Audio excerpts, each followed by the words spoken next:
Hai semua sahabat-sahabat saya dimanapun Anda bisa mengikuti program kali ini. Senang sekali saya kembali hadir di ruang dengar setiap kita untuk kita bisa menggali bagian dari firman Tuhan. Di Alkitab selalu diberitahukan bahwa ada sebab dan akibat. Apa yang kita tabur itu akan kita tuai. Kalau Anda menabur kebaikan, maka hal-hal yang baik pula yang Anda akan nikmati atau akan kita tuai. Kalau kita menabur sesuatu yang jahat, jangan salahkan bahwa ada hal-hal yang kurang baik juga akan dialami oleh setiap kita. Pastikan bahwa hari ini setiap kehendak, setiap pikiran, setiap perbuatan kita, segala keputusan kita adalah hal-hal yang di dalamnya berkenan bahkan menyenangkan akan hati Tuhan. Saya berbicara melalui program kali ini bagaimana kita akan bersikap menjadi pribadi yang jujur. Saya menemukan bahwa ada berkat yang luar biasa yang kita akan nikmati ketika Anda hidup kita kedapatan jujur di hadapan Tuhan. Dalam semua aspek kehidupan kita mau menjadi pribadi yang jujur, bukan diwarnai dengan kemunafikan, bukan dengan tipu daya, tapi hidup kita diwarnai dengan kejujuran. Karena kejujuran adalah kehendak Tuhan. Siapapun Anda, kita mau berperilaku menjadi pribadi yang kedapatan jujur di hadapan Tuhan. Satu firman Tuhan dalam Mazmur pasal 32 ayatnya yang kedua, berbahagialah manusia yang kesalahannya tidak diperhitungkan Tuhan dan yang tidak berjiwa penipu.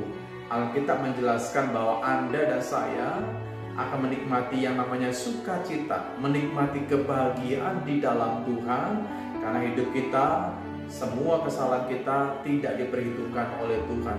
Berbahagia di sini dikatakan berbahagia seperti orang yang harusnya mendapat satu hukuman karena tindakan kesalahan, tapi yang punya kuasa menghukum itu tidak memberikan penghukuman. Itu yang dimaksudkan setiap Anda dan saya. Ini merujuk kepada kehidupan kita bahwa kita adalah dulu orang yang berdosa karena pelanggaran kita yang lama. Tapi setelah kita tinggal di dalam Yesus, kita bisa menikmati kehidupan yang baru atau lahir baru, maka yang lama sudah berlalu. Yang baru itu kan datang. Hidup kita diperbaharui di dalam Tuhan dan Anda akan menikmati yang namanya sukacita. Alkitab menjelaskan bahwa bersyukur kesalahan kita tidak diperhitungkan oleh Tuhan.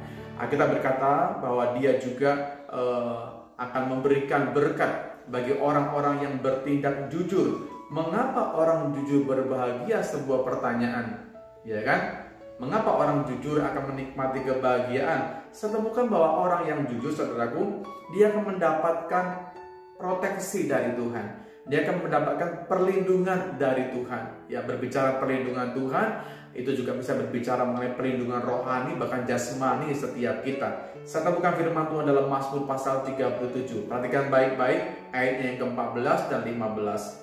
Orang-orang fasik menghunus pedang dan melentur busur mereka untuk merobohkan orang-orang sengsara, dan orang-orang miskin untuk membunuh orang-orang yang hidup jujur. Dikatakan bagian kedua, tetapi pedang mereka akan menikam dada mereka sendiri dan busur mereka akan dipatahkan. Alkitab menjelaskan bahwa ada proteksi.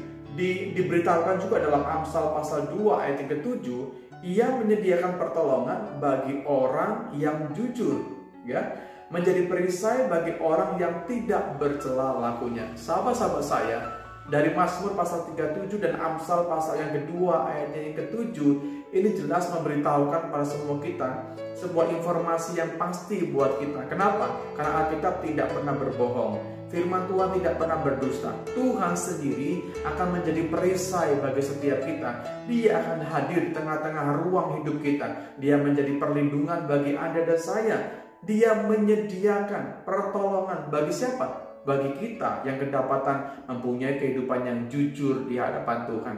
Dengan pengertian seperti ini, tentu satu kebodohan ketika setiap kita sudah dibebaskan, sudah diampuni, tapi kita melakukan tindakan-tindakan yang lama, perbuatan-perbuatan dosa yang lama. Sekali lagi, saya mengajak kepada semua kita jangan tenggelam dalam kehidupan kita yang lama, tapi kita beralih kepada kehidupan yang baru, bagaimana Kristus bertahta. Kristus hadir bagi setiap kita. Dia menjadi raja, dia menjadi bapa, dia menjadi sahabat yang terbaik bagi kita. Dia akan menuntun hidup kita. Karena apa? Alkitab menjelaskan, Tuhan menyediakan setiap pertolongannya bagi kita. Asal perilaku kita jujur. Biar Tuhan mendapati hari ini adanya suami-suami yang berperilaku jujur, adanya istri-istri juga yang berperilaku jujur, adanya anak-anak muda yang mempertahankan nilai kejujuran di tengah-tengah dunia yang penuh dengan kemunafikan, di tengah-tengah dunia yang penuh dengan dusta dan kebohongan. Tapi bagi orang yang percaya, siapapun Anda hari ini, mari pertahankan nilai kejujuran itu. Ya, terkadang mungkin dalam lingkungan kita, dalam kondisi-kondisi tertentu, orang yang jujur itu akan sedikit teman. Ya, artinya akan dijauhi mungkin oleh beberapa komunitas. Tapi kalau kita takut akan Tuhan, camkan baik-baik, Tuhan sendiri akan datang dalam hidup engkau menjadi sahabat, menjadi Bapa. Dia akan melindungi engkau. Perlindungan Tuhan bukan perlindungan manusia. Ya, kekuatan manusia mengcover kita sangat-sangat terbatas, saudara. Karena dia sendiri pun terbatas dalam mengcover dirinya. Tapi Tuhan semesta alam yang kita percaya, Yesus Kristus, Dia mampu mengcover kita, Dia mampu melindungi Anda dan saya. Berkat yang pertama adalah Tuhan akan memberikan perlindungan bagi pribadi yang berperilaku jujur. Yang saya temukan juga begini, orang jujur itu mendapat sebuah perkenanan di hadapan Tuhan. Amsal pasal 15 ayat 8.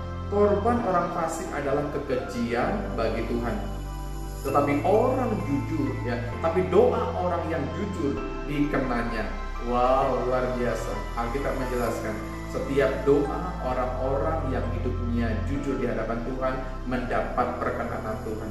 Siapa diri kita? Kalau kita bisa melihat banyak sekali hal yang kita perbuat yang gak sesuai dengan kehendak Tuhan. Saya bersyukurnya hari ini bahwa Tuhan menaruh dirinya, memberikan perkenanan bagi setiap kita atas setiap doa-doa pribadi-pribadi yang jujur di hadapan Tuhan. Jujur artinya hidup kita berbicara apa adanya. Ketika Anda tahu firman Allah, lakukan seperti apa yang firman Tuhan kehendaki. Jangan diputar-putar, jangan dimanipulasi. Jangan juga kita punya tafsir yang lain, kita juga punya cara pandang yang lain. Ketika Tuhan berkata, kasihilah musuhmu sebagai misal, kasihilah dia, saudaraku ya, tanpa kita pamrih, tanpa kita memberikan pertimbangan-pertimbangan yang lain. Ketika Tuhan berbicara buat engkau hari ini, berikan sesuatu mungkin kepada orang lain, lakukan itu dengan penuh sukacita. Alkitab berkata, apapun juga yang kamu lakukan, lakukanlah seperti untuk Tuhan dan bukan untuk kepada manusia. Tentu kita masih tinggal dalam dunia. Semua hal yang kita kerjakan itu terlihat oleh dunia, terlihat oleh manusia. Kembali kepada kehendak Tuhan. Kita adalah garam dan terang. Kita adalah pribadi-pribadi yang dikatakan penjala-penjala manusia. Ya, jadi hari ini kita punya kesempatan untuk berperilaku yang baik, berperilaku yang jujur, turuti kehendak Tuhan. Saya percaya ada berkat di balik segala sesuatu yang kita lakukan, asalkan hidup kita yang kita kerjakan segala sesuatunya bagi kemuliaan Tuhan saja. Tuhan menolong semua kita yang hari ini bisa mendengarkan program ini. Kiranya setiap waktu Tuhan dapati hidup kita mendapat perlindungan Tuhan. Juga ada doa kita mendapat perkenanan dari Tuhan, karena Tuhan mendapati pribadi-pribadi yang jujur, suami-suami yang jujur, istri-istri yang jujur, juga ada anak-anak muda sebagai anak yang jujur dalam semua aspek kehidupan kita. Tuhan mendapati kita mengedepankan nilai kejujuran. Ya, Tuhan memberkati kita semuanya.